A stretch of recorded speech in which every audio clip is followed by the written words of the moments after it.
everybody, I'm here to tell you all about me, what an exciting life I lead in Vietnam, and the fact that I married a Vietnamese woman. I was living quite happily and nicely in a nice house in Spain, where it's nice and sunny and warm, apart from in winter when it gets a bit cold. However, I decided that I prefer to try a new country, and I came over to Vietnam and went on a nice holiday with my wife, which lasted a couple of days until part of her family arrived and took over and started dictating what went on and what happened. From that point it was just boring and sad until I flew back to Spain, carried on working in my job, and then I waited and waited and we decided to invest in a farm. So I went through the process of taking out an awful lot of my money and sending it over to Vietnam to buy a farm.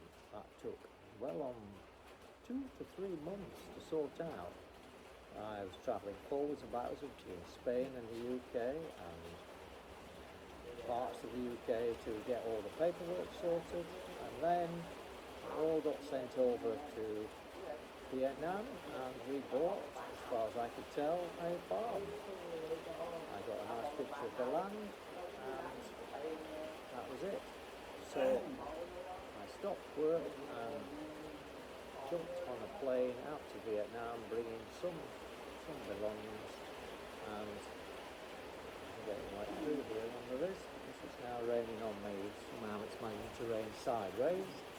So I came over to find that the land hadn't been bought. There'd been a problem with it and it ended up not being our land. So when I first arrived, I had to spend all my time just driving round and round and round, looking at different parts of land, finding it. The amount of money that I'd been told it would cost was only a fraction of really what it would cost. So eventually we ended up buying a piece of land, surprisingly, the same piece of land, but less of it, for almost the same price. So that was it. That was the start of my experience in Vietnam. A slight disappointment from what I've been told. So, it was a farm and it's supposed to be rice in the fields, but unfortunately all the fields were flooded, so there was no rice growing. So all we could do was fish. So I suggested buying a boat, a small boat that was easy to manoeuvre and so on, but no. We ended up buying a big boat, one that wasn't easy to manoeuvre and was incredibly heavy. However, we pursued that, we did some fishing and so on until the land was drained and we could actually plant some rice on the fields. We did that, the fields were flooded and a lot of the rice was washed away because we control the amount of water entering our land. So it was coming in through all the banking, through all the gaps in there. So we patched up all the gaps and struggled through and we got our first rice crop. We got paid very little for it. We were the last to get the harvest in. It was about a week after everybody else and it started at about 9 o'clock at night and it didn't finish until 11. So it was a very long day that day, just hanging around waiting for things to happen. Next came sorting the land out, so I drew out even more money, almost the same amount again, so that we could sort out the bankings and install a water reservoir and pond. So that was that.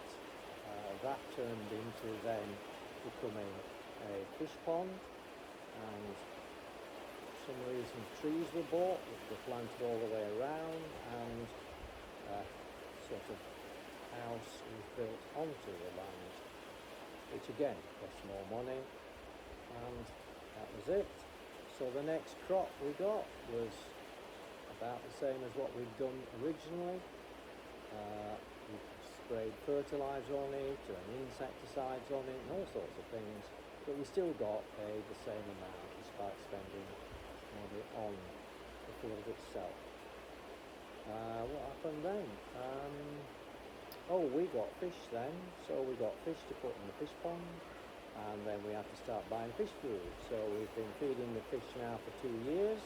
Unfortunately, the native fish that have managed to find their way into the pond have been breeding rapidly, so they totally outnumber now our fish, and obviously they eat most of the food most of the time, and they don't grow very big because they're a small species. They reproduce incredibly fast. I said it would be a good idea to try and get them out and get rid of all their offspring so that our fish can grow and they're not competing for the food. Nothing much has happened on that. We bought some special fish that are supposed to eat the small fish. Not seeing those. There's 2 or 3 of them swimming around somewhere, but I suspect they're eating our fish as well, so not much is happening with the fish. So we're 2 years now feeding the fish and we've not received a single penny back for them. Before I came out, my wife decided to start a YouTube channel, thinking that she was going to make some money out of it. I said I didn't think that was going to happen, but I did lots of filming of where I was living and when I was travelling into England. I did lots of videos of that. They were quite popular at the start, but we soon dropped off. So the viewing figures fell and fell and fell. And then my wife started doing talks to the video and so on and so on. And she spends most of her time now making chats on the video, YouTube videos, but I can't see how anything's changed. We just spend more and more time putting things on YouTube and we get less and less views. So I said 2-3 years ago that I didn't think it would work. I said the content wasn't what people want, and I've been proved right. So here I am now trying to get more views up by telling you my predicament that I'm in. I'm in a country I spent 3 times as much money as I expected to, and I've got nothing in return, and my standard of living has collapsed from what I was doing to just basically living hand to mouth and surviving. I think that's what it's called, surviving. Everything seems to be costing more and more, and less money comes in. So that is the state of things, and my wife thinks the way out of it is by doing more and more YouTube videos. YouTube hasn't actually paid a single dollar, cent, dong or anything, not a single thing, because the figures are not consistent, the viewing figures are not consistent, the likes are not consistent, and the length of people watching videos has dropped. So here we are with 3 years worth of files, which is taking up most of the space on my computer. I've had to buy special memory cards and so on to get all the videos on there in case we need to use any of them in the future.